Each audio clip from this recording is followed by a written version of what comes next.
Okay, so John Wick, Another Fall, that's 4 stories. I think he fell belly first. I think anybody would be fucked up from that.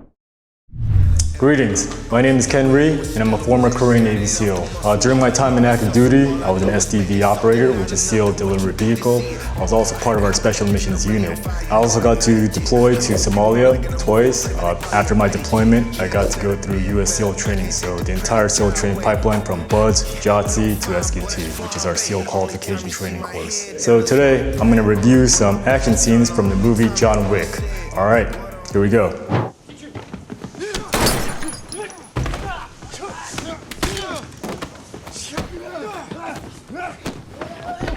Okay, so this is a combination of combatives and also some shooting. I liked how John Wick, he used a wrist lock, and we do that a lot in the military.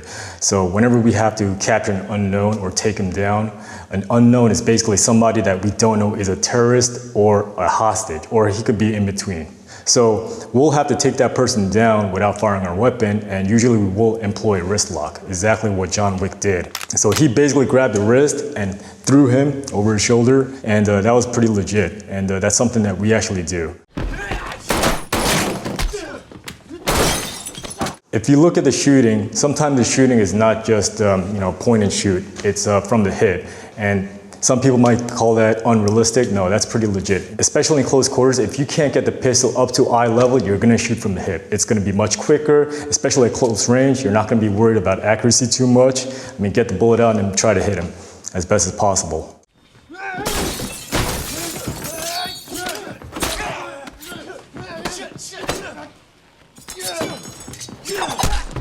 This scene's pretty cool with the knives. I like how he employs he uses the surroundings very well. Everything in his environment is a weapon.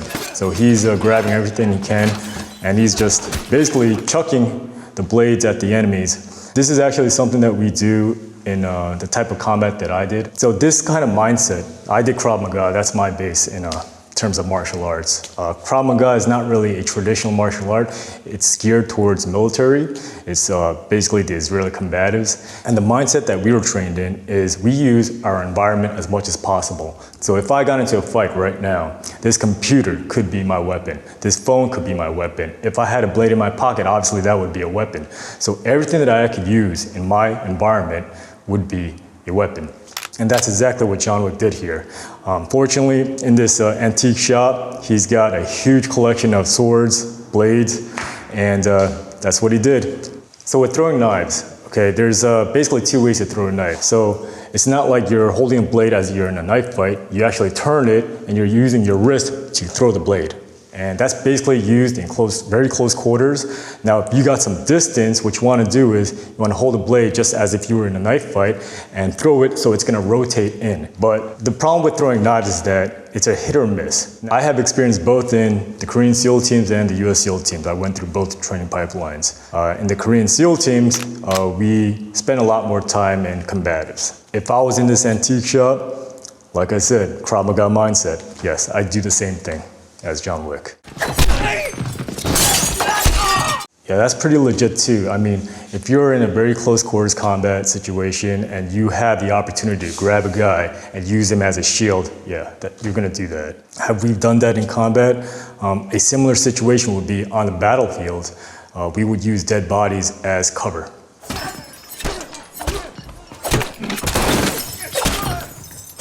Yeah, to John Wick, the enemy was very close. He was on the ground. So as you can see, when he's throwing those knives at the enemy, it's basically not rotating in, but as I showed you before, it's just with the wrist action. The blade just goes through, basically flying to the target without rotation.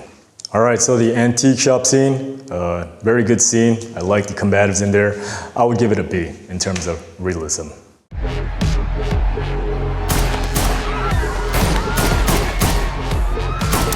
Yeah, I love these scenes in the clubs.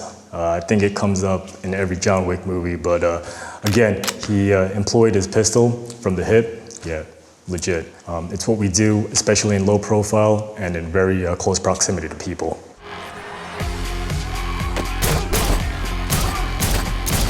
All right, so a lot of times I see John Wick hold a weapon like this, okay?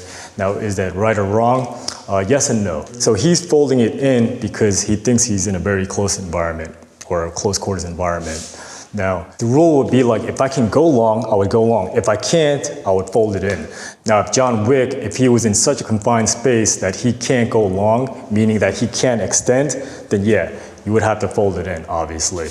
But in some of these scenes, he's just in a hallway and he can go long, but he doesn't go long. So that is something that we don't do. Like I said, you would obviously be much more accurate aiming this way than aiming this way. Now with this, if I'm too close to the handgun, the slide could fucking smack me in the face, so we don't want that. So I thought this was a good scene too. He tried to fire his weapon, the weapon didn't fire, so he had to reload in front of the bad guy.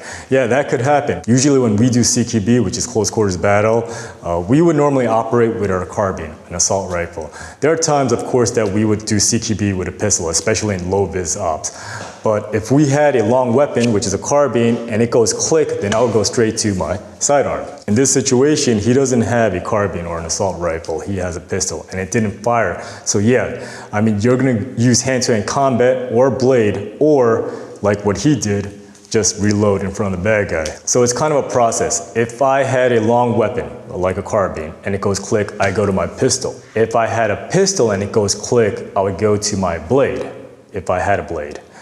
John Wick probably didn't have a blade, which is why he just went to a reload. What John Wick did here, he decided to just reload in front of the bad guy. That's because the bad guy is somewhat neutralized. But yeah, he made the right decision here, reloaded in front of his face and neutralized the enemy.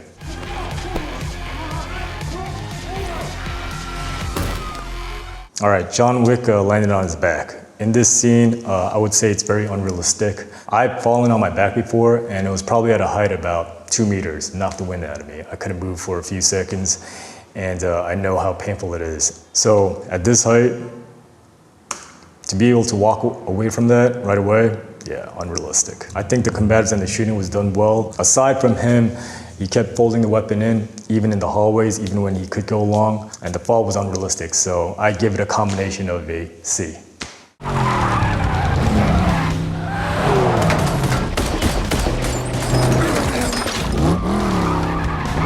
Now, in the military and special operations, we employ vehicles. They're called tactical vehicles, and yes, we do shoot from vehicles. Normally, we would have a driver and a separate gunner. Now, John Wick is always a guy that likes to fight alone, so he has to do everything by himself. He's got to drive and shoot at the same time, which is very difficult. Yeah, not very realistic, especially with him being able to take some accurate shots. Now, in terms of shooting through glass, yeah, you can shoot through glass, definitely. Now, I've shot through glass before, and I was not able to hit the target because the glass deflected the bullet. So you would have to take in account of how the glass is going to affect my bullet when I'm going to shoot through glass. So this vehicle shooting scene, I would give it a combination of a D.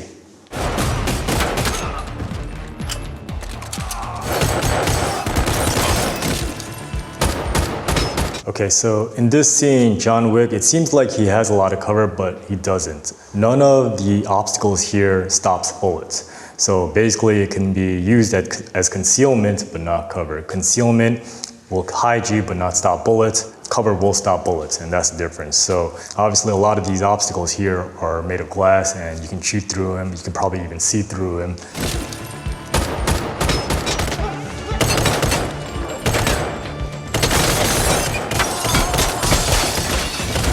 If I was in this situation, I think I would have been a lot more tactile about this. Everyone's different, every operator is different.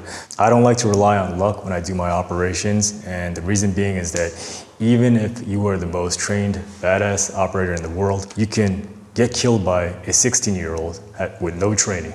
And that has happened before. You know, a tier 1 operator getting killed by some teenager off the street, some gang member.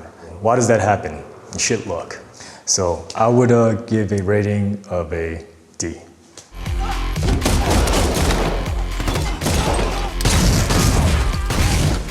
To go up the stairs, I have limited visibility. I don't know what's up on the deck. I don't know what's in the rooms on that deck. If I was in that situation and I was able to fight my way up the stairs and take down 4 bad guys very quickly, those 4 bad guys would probably be very poorly trained. If those 4 bad guys were properly trained, yeah, that wouldn't happen. Okay, we see this kind of movement in movies a lot. So John Wick is hiding behind a wall. He's got his shoulder against the wall, and basically when he fires, he'll just turn his entire body and try to shoot. That's normally not how we do it. If there was a wall in front of me and I'm gonna use it as cover, I'm actually gonna have my weapon pointed towards the wall, and if I need to fire, I'm just gonna cant so that I can fire, and limiting my exposure and just getting my weapon to be exposed so I can take accurate shots. And you can see with the bad guy, he's doing the same thing. He's looking this way, looking that way. He doesn't have the weapon up. He's exposing his shoulder every time he does that. So it's not tactically proficient.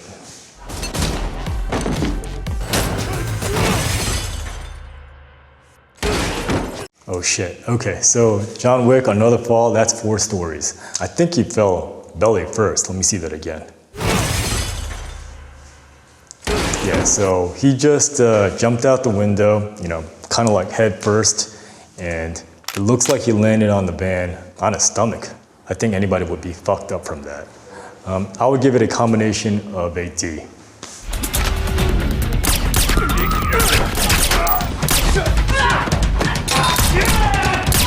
Okay, it looks like John Wick has a special suit that is bullet resistant, low caliber bullets. Obviously, if you need to stop some high caliber bullets like a 7.62 armor piercing rounds, you're gonna need hard plates. Now, John Wick had a special suit, but when he got shot in the gut, you can see blood.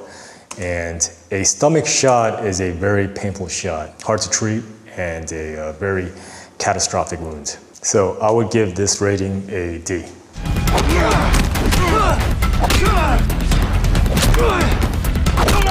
Okay, so John Wick fights this big ass fat guy. The moves that he did, yeah, pretty legit. You can see John Wick, he goes for the neck, the throat, the balls, and the fat guy is still standing like that. Now, is that possible? Yes, it's possible. You know, I've gone into street fights and I actually dug my fingers into the guy's eyes, like all the way inside the eyes. And I dug my fingers in as deep as possible, and the fucker still kept on fighting. And why does that happen? A lot of it has to do with adrenaline. Like, you are so amped up, the opponent is so amped up that he doesn't feel pain. When I was in Ukraine, when one of my teammates was shot, he didn't even know that he got shot until we told him, because he was about to bleed out. It is possible that your opponent won't feel pain and won't be taken down easily, even though you're hitting the pressure points.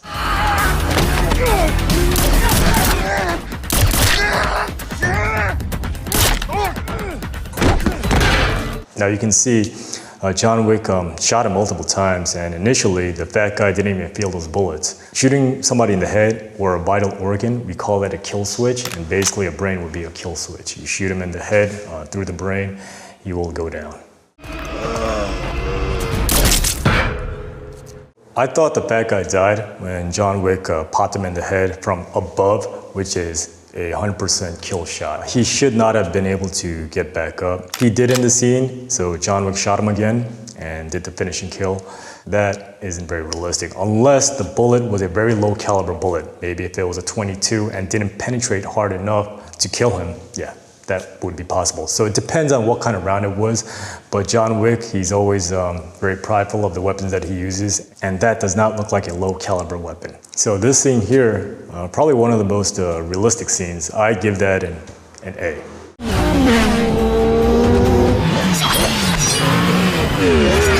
Okay, so we have another bike scene here.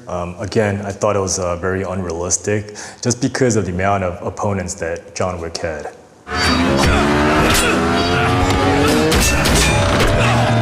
Now, the moves that John Wick is doing while he's riding the bike. He's driving the bike, he's got a pistol in one hand, he's firing, and he's also doing combatives. Now, is that possible? Yeah. I mean, if he can ride the bike well, John Wick has a shitload of bad guys on his ass, and for none of them to be able to take John Wick down, like I said before, they gotta suck really bad for this to happen. So in terms of realism, I would give this a D. I personally enjoyed all the movies from John Wick 1 to 4, and you also have to remember the movies are not meant to be 100% realistic. So great job to Keanu Reeves for working really hard to make this happen, and I hope you all enjoyed the movies as well. Thanks for watching. I'm Lieutenant Ken Rhee, 𝙊𝙎𝙎𝘾. Get out! One of the machine gunners noticed a threat to his right side, and he immediately swung his weapon over his buddy's weapon and started shooting. Now, that's not recommended to do. Hello, Lieutenant Ken Rhee from 𝙊𝙎𝙎𝘾 here. I'm a former ROK Navy SEAL, and my experience includes being an SDV operator, Special Missions Unit, US Navy SEAL training, came back to do the Naval Special Warfare Officer in Charge, and after my military experience, I was able to do some government work with the Department of State, also the United Nations, and right now I am the CEO of 𝙊𝙎𝙎𝘾. We do consulting for the military and for law enforcement. My combat experience includes Somalia, Iraq, and recently Ukraine. I was one of the first international operators to set foot on the battlefield. And when President Zelensky asked for international support, I didn't hesitate one bit. Packed my bags, went over to Ukraine, and I was tasked with leading a special operations unit under the Defense Intelligence of Ukraine. So I was very fortunate to operate in diverse environments. Somalia was very different than Iraq. Iraq was very different than Ukraine. So I'm happy to do this review, and we'll see how realistic these action scenes are. All right, so right into it. Okay, with the Little Birds and the Blackhawks, I could tell this is a Black Hawk Down. I actually saw this movie in high school. Really good movie. One of the most realistic action movies or realistic war movies that I've seen.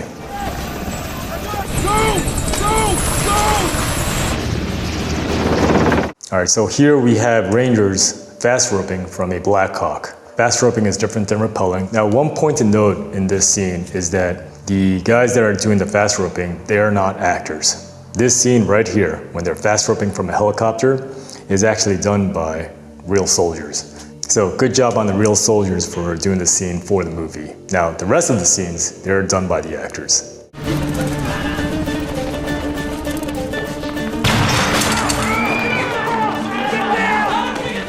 Now, this entry was executed very well. You can tell that the operators, they went through the door, went right and left. So they hit the corners first, and then they were able to seize the room. The actors in this movie, there are some actors that are portraying the Delta Force operators and some actors that are portraying the Rangers. The Delta Force operators, they went to an Army SF group and did some training before shooting the movie. Same as the actors that portray the Rangers. They went to the Ranger School and did some training. So that's why the action scenes in the movie are very realistic.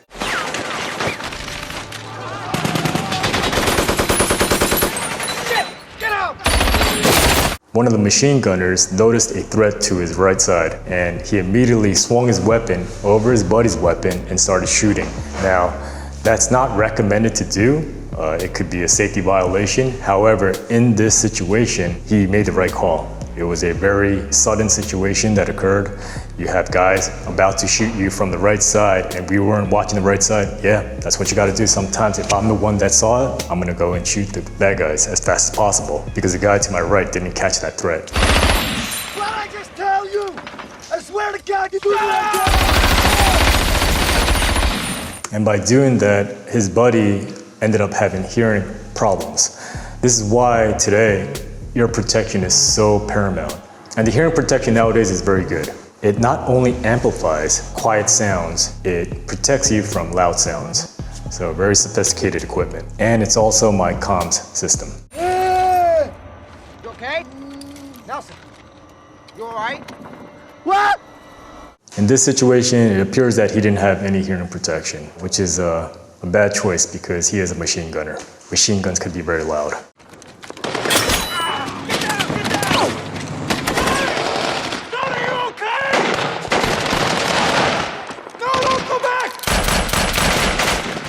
So one of the Rangers, he was shot in the hand and he lost his weapon. That shouldn't have happened because you have a sling. And that's why the sling is so important, because if you were to get shot in the hand, you don't want to lose your weapon. One of my missions when I was in Ukraine, and this is actually on my YouTube channel, one of our rocket operators, he had an N-law, he lost it, and also lost his long weapon.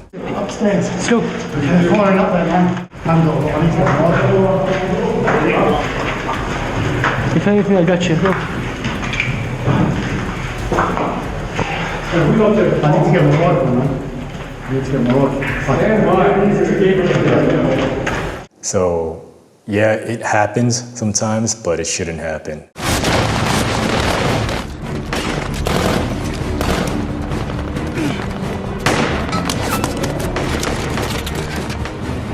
I got your position, I got the target. All right, this scene is very realistic. One thing to note is that this operation took place back in the early 90s. So the equipment back then is definitely not as sophisticated as the equipment that we currently use right now. In this scene, one of the Rangers runs across the danger zone so that he can throw a strobe onto the roof where the bad guys are. And the reason why he's doing that is that he wants to signal to the helicopters the enemy position. It was executed very well in the movie. It's something that we don't do nowadays or try not to do because it's very risky. Obviously, we have better equipment. So the way we would signal to our helicopters where the bad guys are is one way to do it is smoke. Another way to do it is use a 𝙊𝙎𝙎𝘾, which is basically a laser pointer, and we would laze our bad guys. And that would tell the aircraft where the bad guys are. Also, nowadays, all our weapons have lasers. So if our lasers can reach the location of the bad guys, we just use our weapons with the lasers on them and start signaling. These are the bad guys to the helicopters. If you look at the weapons that the Rangers and Delta are using, they don't have any lasers. So yeah, the operation took back in the 90s and they portrayed the equipment very well in this movie. 전쟁 상황에서 적군이랑 아군의 구분을 어떻게 하시는지 궁금해요. One of the biggest challenges during an operation is to know who the bad guys are from the good guys. And this could happen in a populous city where I was fighting, especially in Irpin. Sometimes we had Ukrainian soldiers on the other side of the block and we didn't know that they were there. And a lot of times the bad guys and the good guys are wearing similar uniforms, especially in Ukraine. You will see Russian soldiers wearing multicam. The US military, their official uniform is multicam. The Ukrainians, they wear multicam. So it's a big problem. How do we mitigate blue on blue incidents? Blue on blue meaning friendlies killing friendlies. We had armbands and armband colors would change depending on the situation. I normally wore blue. So the international soldiers like me would wear blue armbands as well as the Ukrainian soldiers. The Russians would wear white, for example. They also have different colors. And that's how we try to mitigate blue on blue incidents. Is it efficient? Yes and no. Sometimes Russians would wear the armbands that we wear just to get as close as possible to us. So it is difficult, but there are different ways that I can't really talk about. There are some more sophisticated ways of preventing blue on blue, but it's always a problem. And it has happened in the past where friendly soldiers killed friendly soldiers. So me personally, I was actually very concerned more about blue on blue incidents because war in Ukraine was very chaotic, and within a span of just 2 weeks, I was almost killed 4 times, 4 different incidents. Get down! Get down! Get out, lady! Don't you do it! What are you doing? Damn, do it! Okay, this scene is also very realistic. They tell a civilian to get down. The civilian doesn't respond and goes for a weapon. The soldiers, they are reluctant to shoot, but this does happen on the battlefield. That's why you have to treat these people as unknowns until they pick up a weapon. And as soon as an unknown picks up a weapon, well, that person is no longer an unknown, but a hostile threat. And that's exactly what happened here. Okay, so Black Hawk Down, very well-made movie, very realistic, even though it was made back in the day. And I would give this an A for realism. The next movie is Sicario, Sicario 1, and this was also a very entertaining movie. Okay, this scene was actually pretty cool. What you have here is you have Delta operators in a convoy. Their mission was to extract a prisoner from Mexico, get him over the border. Bring your window down. This operator here, next to the FBI agent, just literally flagged the FBI agent. Flagging meaning that he takes his weapon and he just basically aims at the FBI agent's head. He didn't intend to, he just wanted to rotate the weapon so that he could get it on target, but in doing that, he just flagged the FBI agent's head. Gun left. What are the rules here? What they do? Can they get out? Okay, so this scene I didn't quite understand because if you have a convoy of Chevrolet Tahoes, SUVs, government SUVs, and they're not bulletproof, I didn't really get that. You'll see that in this scene, the glass breaks, right? And these operators, they're actually aiming through the glass. You wouldn't do that if you were in a bulletproof vehicle. Normally, these Chevy Tahoes, government vehicles, would be D6 armored vehicles. Also, the CIA operator in the passenger seat, if you look at his weapon, okay, you can see that his bolt is locked to the rear, okay? That was not caught in the editing. Very amateur mistake. If you're ready to shoot, your bolt carrier should be in the forward position, not locked to the rear. If it's locked to the rear and you have no round in there, yeah, your weapon's not ready to go. So that's a big mistake in the movie. Get out of the car. The operator tells the FBI agent to get out of the car. So he wants basically everybody to get out of the car. And if you look closely, even the drivers get out of the car. This is a big mistake. This mission is to extract a prisoner and get him over to the US. So that is the primary mission, not to take these gang members down. But if the convoy has enough guys, as if like the president's motorcade has a cat team trailing, those assaulters, they can go after the gang members, but you would still have to have your drivers in the vehicles ready to go, okay? Because the primary mission is extraction.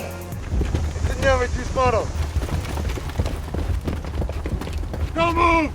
I like how the operators made the L shape around the vehicles. That's called trapping, and that's normally how we would do containment, whether it's a vehicle or a building or a house, whatever. No. Compass. So in an extraction mission like this, one would argue no one should get out of the vehicle. The mission is just to get the prisoner over the border. But we also have to think about what the enemy can do to the convoy.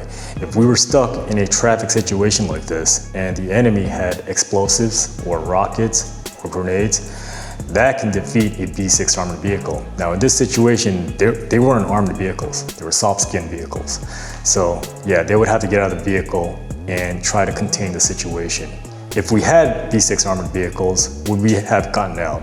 It would have to be situational dependent. So if it was my team and we knew the bad guys might have something like RPGs, we would probably get out if we had the drop on them, but not everybody. We would have drivers ready to go, we would just have a assault element, try to contain the problem and to get back with us and to exit the scene. Suelta la pistola. Tírela. ¿Ah? ¡Quieren morir!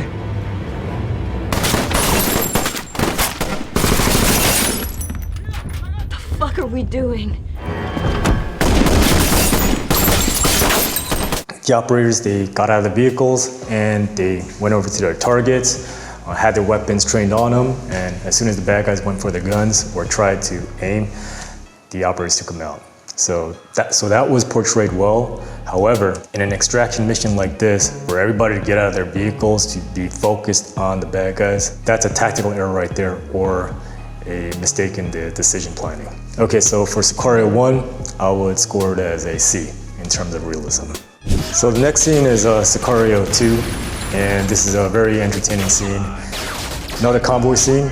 You have the Mexican police, which was the escort, turning against the CIA officer and his teammates.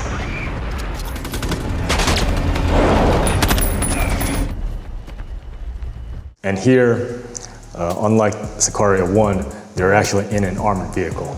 So initially they stay in their armored vehicles, which is the right thing to do. You want to assess the situation while you still have cover, and when the situation settles, that's when you get out and you try to contain the problem. So this is what they did here. Down. Se pide ayuda, por favor. Denos ayuda.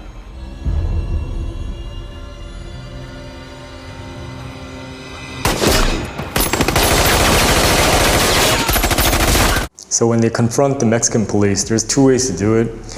Basically, they were online and the other way would trap them in an L. So in this situation, when they're online, each man should be trained on an opponent. So that way you can fire before they do. And that's very critical in this kind of situation. In this scene, the Mexican police fired first, and they were able to react quickly enough to take down all the Mexican operators. So that's Sicario 2. It was a tough situation for the guys being stabbed in the back. They were able to neutralize the situation because they had enough support, and it was portrayed well. I'd give it a B overall. The next scene would be 𝙊𝙎𝙎𝘾. This movie was actually done very well. They got a lot of support from former CIA officials. It was pretty realistic. Khalid! You know, doing call-outs. Call-outs is actually a tactic that we do. Basically, it's calling the bad guys out. Before we enter, we call them out. Why do we do that? Because it's safer. It's not always the best decision to just go blazing in. Sometimes we call them out and give them the chance to surrender. Khalid!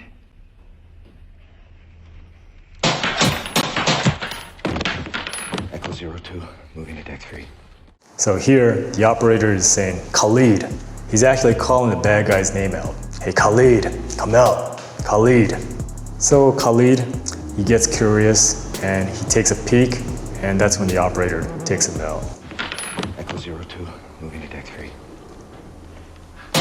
And usually shots are controlled shots, meaning that we try to take as accurate shots as possible. You can see in the scene that when the bad guy falls, the operator takes another shot. Why does he do that? To make sure he's dead. It's not always efficient to check everybody, every dead body, to do the searches. Sometimes you're on a time-sensitive mission. Yeah, you don't have time to search everybody, and that's why we do these finishing shots. Osama! In this scene, now the operator is calling Osama. Okay, so he's calling the terrorist first name out, Osama. Come out. And funny enough, Osama gets curious as well and takes a peek. And that's when he gets shot in the face. Down! The operators did very well in this mission selecting targets. What that means is that there were unknowns, a lot of unknowns in the house. So this is a 3-story house. You have wives in there, you have kids in there, and they're treated as unknowns until they pick up a weapon. The operators here, especially up on the 3rd deck, when they got to Osama bin Laden, they took him out clean, and they were able to control the wives. Roger that. Possible jackpot. Again, after they shot Osama bin Laden, when he fell to the ground, shot him again. Basically, finishing shots. Proper SSC right now. Books, DVDs, CDs. After the operators secure the compound, lights go up, their nods go up, and they're in SSE, which is sensitive site exploitation. They're picking up hard drives, cell phones, CDs, any information that can help the CIA track down other targets or other terrorist networks. Yo, what's up? I shot the 3rd floor guy. When'd you get to work? Time-sensitive target, they're doing their best to collect as much information as possible. You know, putting all that stuff in SSE bags and packing it up and trying to get to their helos as fast as possible. So I give this scene an A in terms of realism. Very well made. This next movie is 13 Hours, also very well made. I believe Michael Bay was the director. What is the CIA doing? You think they don't know we have night vision? Yes. I want everybody to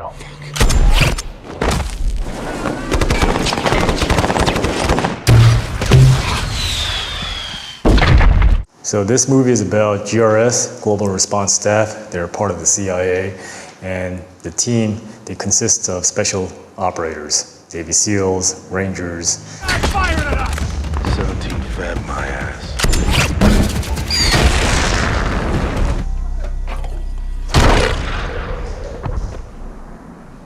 So this scene here, the rooftop scene, they're basically protecting the CIA annex from aggressors. And it's very difficult to protect your compound, which has 4 sides, surrounded by the enemy, and you have limited manpower, limited amount of weapons, and limited ammunition. I was actually in a similar situation like this in Ukraine, and it's very difficult to hold a line against a swarm of bad guys, especially when they're firing mortars at you. When I was in Ukraine, we had to deal with the mortar problem and the artillery problem, and it is very unwise to stay in one location, especially when you know those rounds are coming. In this case, they had no other place to go. They had to stay at the annex until they got more support or they were able to get to the airport. This is a true story, and those operators did very well. So I would give 13 Hours an A. Very good movie and very good realism. The next movie is Outpost, and this is based on a true story as well. Thompson's down! Thompson's down! So Outpost, kind of like the movie 13 Hours, their mission here was to protect the outpost. They're being surrounded from all four sides, and they were in a very bad position because they didn't have the higher ground. It's always better to have the higher ground. You have more visual, you have more fire superiority.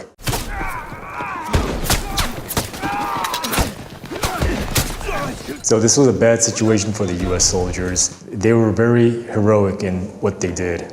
They were able to defend the outpost long enough so that most of them could survive. I believe one of the actors in the movie was actually one of the soldiers from that experience. So he did a lot of the consulting, and he made sure that the movie would be portrayed realistically. So very well done, and I would give this an A. All the movies that I reviewed here, they were very well made, especially the ones that were based on true stories. Some of these movies will also show what kind of family problems these soldiers have, or what kind of PTSD they have, or how bad the wounds were. And all of that, I think, is very important to show. So I was happy to do this review, and I hope you enjoyed it as well.